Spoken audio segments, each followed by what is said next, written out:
శ్రావణ మాసం శుద్ధ పంచమి రోజును నాగపంచమి అంటారు. బ్రహ్మదేవుడు ఆదిశేషువును అనుగ్రహించిన రోజు అన్నమాట. నాగుల చవితి మాదిరిగానే నాగపంచమి నాడు నాగదేవతను పూజించి పుట్టలో పాలు పోస్తారు. నాగపంచమి రోజున నాగదేవతను పూజించిన వారికి సంవత్సరం పొడవునా ఏ సమస్యలు లేకుండా అన్నీ సవ్యంగా నెరవేరుతాయని పెద్దల మాట. చలిచీమ నుండి చతుర్ముఖ బ్రహ్మ వరకు రాయి రెప్ప, చెట్టు చేమ, వాగు వరద, నీరు నిప్పు అన్నింటా అందరిలోనూ దైవత్వాన్ని దర్శించే విశిష్టమైన సంస్కృతి హిందువులది. హిందువుల దృష్టిలో పాము కూడా పరమాత్మ స్వరూపమే. 1000 పడగల ఆదిశేషుడు విష్ణుమూర్తికి పాన్పు, వాసుకి పరమేశ్వరుడి కంఠాభరణం, వినాయకుడికి నాగుడు యజ్ఞోపవీతుడు. ఇక నాగజాతి జననాన్ని చూస్తే కశ్యప ప్రజాపతికి కద్రువ దంపతులకు అనంతుడు, తక్షుడు, వాసుకి, ననినాగుడు, శంకుడు, కర్కోటకుడు, ఉగ్రకుడు, పిండారకుడు, హహుషుడు, ఐరావతుడు మొదలైన వారు జన్మించి కనబడిన వారినల్లా కాటు వేస్తూ భయభ్రాంతులను చేయసాగారు. దాంతో సకల దేవతలు బ్రహ్మను వేడుకోగా ఆయన కోపించి తల్లి శాపానికి గురై వారంతా నశిస్తారని శపించాడు. అప్పుడు వాసుకి మొదలైన నాగులంతా విధాత ముందు వినమ్రులై మమ్మల్ని మీరే సృష్టించి మాకే విధంగా శాపం ఇవ్వడం న్యాయమా అని వేడుకున్నారు. విషయుక్తంగా పుట్టినంత మాత్రాన అందర్నీ కాటు వేసి ప్రాణకోటిని నశింపచేయడం తప్పు కదా. నిష్కారణంగా ఏ ప్రాణిని హింసించరాదు. గరుడ మంత్రం చదివే వారిని, ఔషధముని సమేతులను తప్పించుకుని తిరగండి.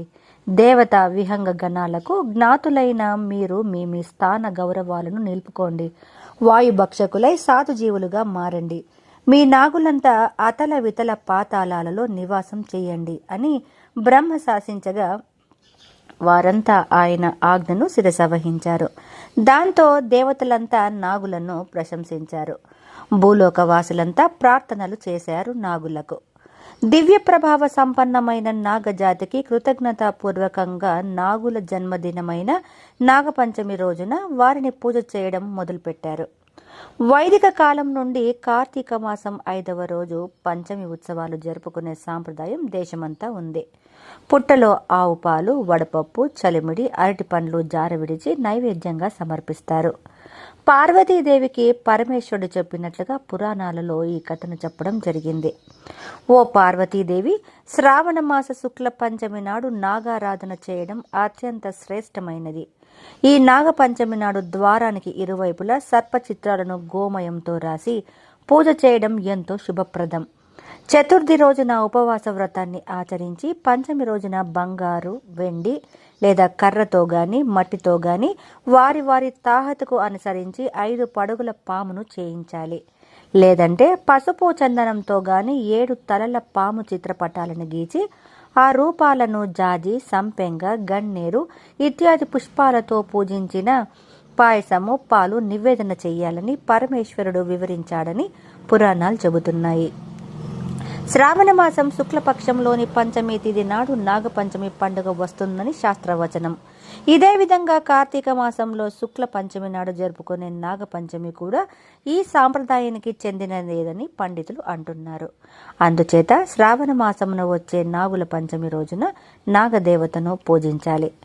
నాగ చతుర్థి రోజున నాగపంచమికి ముందు రోజు ఉపవాస వ్రతాన్ని ప్రారంభించాలి. గరుడ పంచమిగా పిలువబడే నాగపంచమి రోజున సూర్యోదయానికి ముందే లేచి శుచిగా స్నానమాచరించి ఇంటిని శుభ్రం చేసుకోవాలి.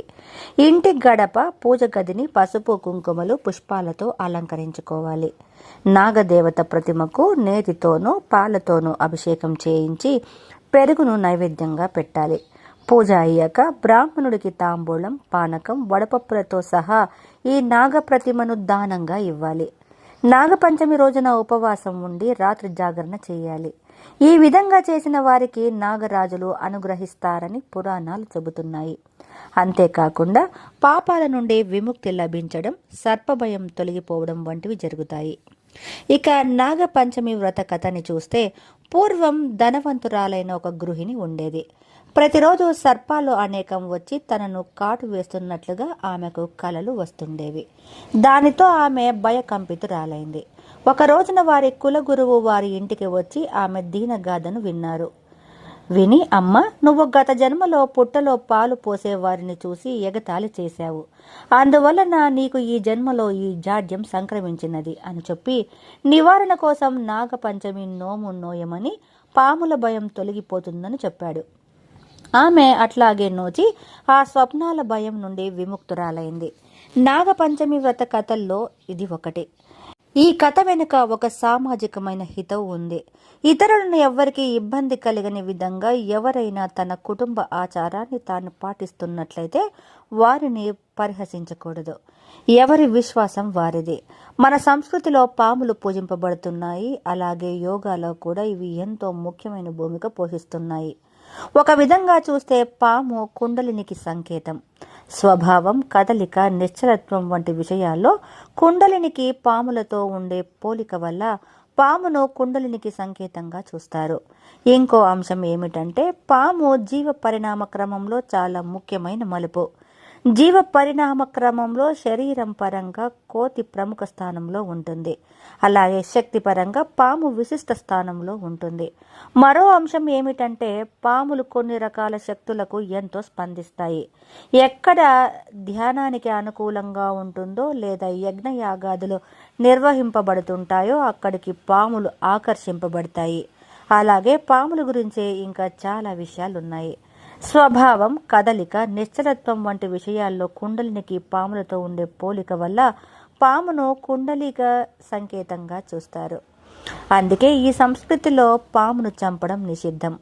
భారతదేశంలో ఒక పామును చంపినా, ఒక పాము మృతదేహాన్ని చూసినా దానికి అంతిమ సంస్కారం చేయడం ఆనవాయితీ. జీవపరంగా మనిషికి పాముకి ఎంతో దగ్గర సంబంధం ఉండటం వల్ల ఈ సంస్కృతిలో పాము కూడా మనిషిలాగే ఎప్పుడూ సరైన అంతిమ సంస్కారాన్ని పొందుతూ ఉంది. అందువల్ల ఒక పాముని చంపడం అంటే అది హత్యతో సమానమే.